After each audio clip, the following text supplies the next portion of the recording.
Yo, this is Deontay the Bronx Bummer Wild, the WBC heavyweight champion of the world. And I'd like to give a big shout out to CJ Goodfellow, Sports TV. Bomb Squad, baby. 8B all day. Did an interview with Sean Porter. I went live on, what was it, Tuesday night. If you missed it Monday night, it's only on Twitch. I think for 2 weeks. It's on Twitter forever if you can find it. And it's on all the podcast platforms. Showtime flagged the video, whatever. So I just took it down. I ain't got time to be going. Even though I was within my rights in the video. I could have fought it and it could have stood, but to me, it's not even worth the hassle, bro. Honestly. But you can re-listen to it. You can rewatch it on Twitter and Twitch. All my links in the link tree. You hit the link tree, take you wherever you need to go to. You can listen to every podcast I do: Amazon Music, Spotify, Anchor. It's on Anchor first, 6 in the morning, then Spotify around 7, then Eastern Standard Time this is, and everywhere else around 12 to 1ish. So Apple Podcasts, Spotify, Anchor, Amazon Music, Google Podcasts, Stitcher, Radio Public, whatever platform that you wanted to be on, let me know if you got a particular one you like to listen to, and I'll try to make it happen. So AB was on the Porterway podcast and he exposed PBC. Now what's so funny is I don't see people running off with him exposing PBC, how they was running off with fake rumors and fake quotes from fake ass people in the industry and fake Twitter pages. You know how they running off with fake Twitter pages saying people not get paid. I ain't hear Cyborg say she didn't get paid. I ain't hear Paulie, Antonio Tarver say they didn't get paid. The other guy that I was announcing with him, I ain't hear Avanesian say he didn't get paid. I heard him say a lot of stuff about the glove, rightfully so. I ain't hear none of the big fat guy that was on the card. I ain't hear he say he ain't get paid. So I ain't heard nobody say they ain't get paid, but magically these YouTubers with these that's hating their heart for Bud, you know what I'm saying? You know, so run off what Adrien Broner said. You know what I'm saying? They don't run off with facts. They don't run off with stuff of substance. Run off what he said. Come on, he said they was trying to pay him chump change, and they said they was willing to pay him to go in there and fight a monster. Now, who the monster could have been? Because they've been talking about Earl Spence, Keith Thurman. That's the only ones I could think about. Gervonta Davis. I don't think he would fight him, but hey, money talk, bullshit walk. So he said they was willing to pay him a lot of money. They was only willing to pay him a lot of money to step in the ring versus, you know, what he considered was the monsters. And I think it probably was like Errol Spence. This is me speculating, guys like that. And he said that, you know, BLK Prime came in and said we'll pay you triple of the money that the PBC, top dollar PBC wanted to get him to go fight the top guys over there, and you could pick whoever you want to fight. In Redcast, he said it was a no-brainer. You know, he said these fighters getting a little bit of money to go in there and fight top fights, and that's why, you know, guys are reluctant to get in the ring. When you hear these 10 million, this 20 million being thrown out there, you got to understand there's deductions going into that. You got to think about these fighters. They not that smart. Al Haymon, if Al Haymon was really, like, people got this in their mind that Al Haymon is giving these dudes investment advice and he got they benefit where they invested their money so they can have a better lifestyle outside of boxing. After boxing, that's not true. That's not true. If that's true, Floyd Mayweather wouldn't have tax problems multiple times.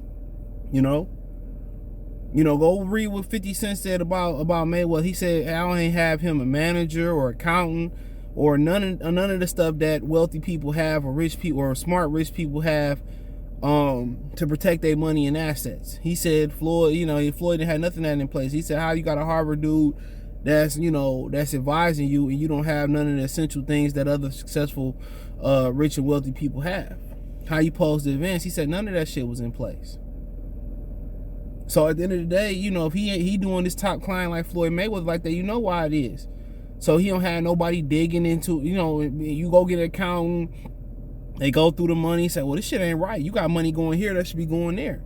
It's no different from the music industry. That's where he come from. Go listen to Chamillionaire talk about how he found out, thanks to Nelly, they ordered the books over at Universal, I think it was. He found out they owed him like $500,000, $600,000. Come on. They was hiding from him. Al Haymon is taking the same principles and applied to boxers. These boxers out here talking about how they make smart investments, they on real estate, but I know, they taking advances from Big Al. They owe Big Al money, So at the end of the day, he ain't no different from the rest of the promoters, from Don King, Bob Arum. The difference is he was smart enough to put a disparagement and non-disclosure agreements on them dudes. He said the amount of money they really making at the end of the day is, it don't match taking the big fights, and that's why they'll take the big fights. Think about it. Al gonna get his percentage, right? Al getting double. More than double, but I'm not gonna get into Al get his percentage. Then you gotta pay a promotional fee. Then they pay for their hotel rooms and their flights. All that shit come out their pocket. You don't even come out the promotional fee. You know what I'm saying? Then you gotta pay taxes where you from. Now you gotta pay federal taxes. And then most of them guys, most of the average person, we ain't smart enough to go out there and get a tax person, LCO shit and all that type of stuff, or just get somebody that can write that all off with deductions. You just like, man, go ahead and take your money. Where there's tax deductions that can be taken off. That's what, wealthy people do every day. So, you talking about, then you got to pay the cut man. Then you got to pay at home. You got to pay, if you fight in Vegas, you live in Texas, you got to pay 2 taxes there. You know what I'm saying?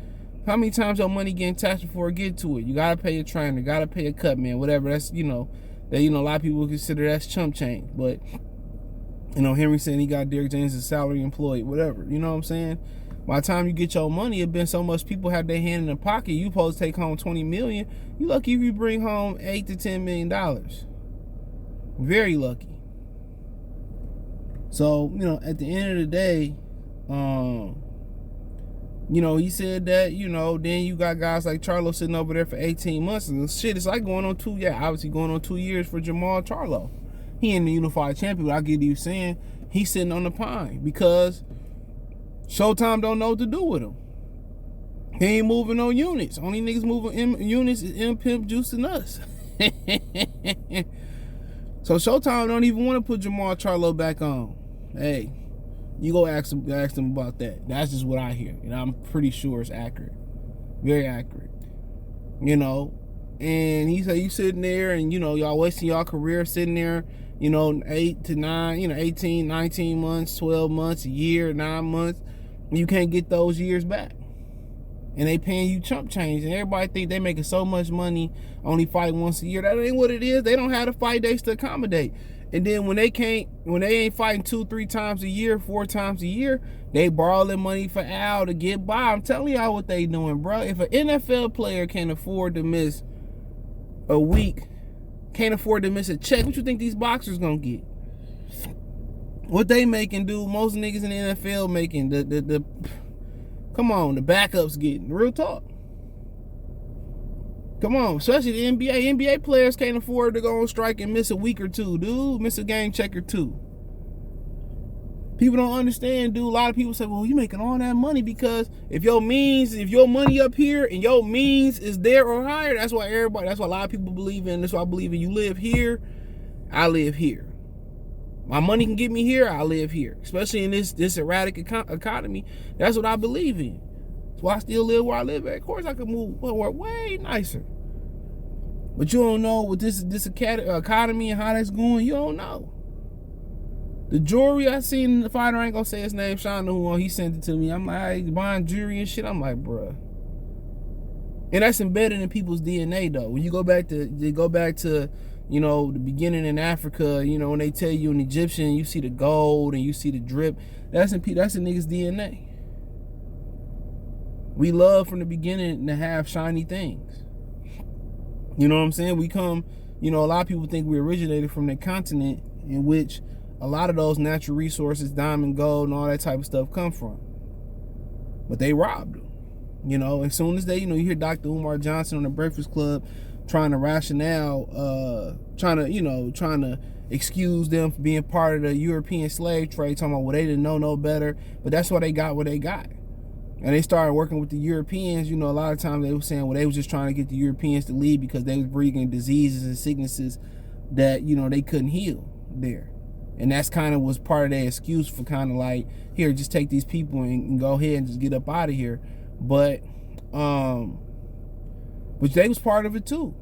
They don't get it. Well, you know, they didn't know it was gonna be that bad. What you mean? You selling your people into slavery? What you thought it was? What you thought it was? You thought these niggas was about to go somewhere else and live a good life and spread the African roots and the Ghana roots and the Nigerian roots and the Egyptian roots across the nation? No. Come on. But, you know, to get back on track, man, of course, but people are not going to run off with that story about what Adrien Broner saying. He talking about these dudes only fight once a month because that's what I used to think. That's not true. Can't nobody sustain that in this economy working one fucking day a year and being good. I mean, shit, look at Jeff Bezos. You know what I'm saying? Look at Bill Gates. These dudes still working in some capacity in their companies. They still investing. They still willing to dealing in and creating inventions and willing to dealing in real estate. Cause you tell me if a billionaire out there every day still getting it, you know what I'm saying, that these, you know, maybe millionaires can miss a time, man, bullshit. Bullshit. I'm telling you, man, AB telling the truth, and that's how Al keeping them broke. And that's the boxing skill. People's laughing at Pacquiao when Bob would advance Pacquiao money and put high interest. That's just the business. That's the business. And Al Haymon getting killed for the business right now because people thought he was different. It ain't no different. All the same, different faces, same case. Different faces, same case. All these dudes the same, bro. You know, and Deontay Wilder tell y'all in so many words that the best way to advance is to invest your money. He said that's the only way. Is to invest your money. They don't just go for fighters. They don't just go for athletes. They go for the common person. You don't own a house. You don't own a car. You know what I'm saying? You own a TV. You own this, that, and the third. You don't own nothing that matter. Go out there and take some of your check and go. And we need to go out there and invest and own something. Own it. Y'all like wearing Gucci? Go own a part of it. Y'all like wearing Nike? Go own a part of it. Y'all like wearing Reeboks? Go own a part of it. You know, what's about $300, $400, $500, $600, $700 to go own a Tesla stock? Go own a part of it. Y'all spending thousands of dollars on purses and belts, but most of y'all boosting them. Go own a part of it. He exposed PBC straight up and down. You know, that shit real leaky. They can't speak on it, but they do speak on it behind the scenes. They leak shit to you. These niggas just getting by, just like the average person, just to get by, just to get, my Talib Kweli voice. A lot of these niggas just getting by. They dropping off your groceries. They wearing masks. They probably dropping you off at the job and your car down, or you know, they might be conducting a train you riding in New York City. Come on, can't nobody sustain on getting paid once or twice a year and don't have nothing else going on outside of it. Not investing in real estate, not having your own business. Come on. But hey, that's what I got for y'all, man. Let me know what you girls and guys think. Thumbs up the video, share the video, subscribe to the channel. The subscribe button is the bell icon button. Hit all notifications, increase your chance, get notifications. You go live and drop video financially. You want to support the channel, Cash App, $CJ Good 313, Venmo CJ Good 313, PayPal link in the description. Hit the link tree, find me on Twitch, Twitter, Instagram, Spotify, Anchor, Cash App, Venmo, PayPal, Apple Podcasts, Google Podcasts, the whole nine. All my information is inside the link tree. It's the first link in the description. If you want to listen to the podcast, whatever, appreciate the love and support. One time for the one time. Peace.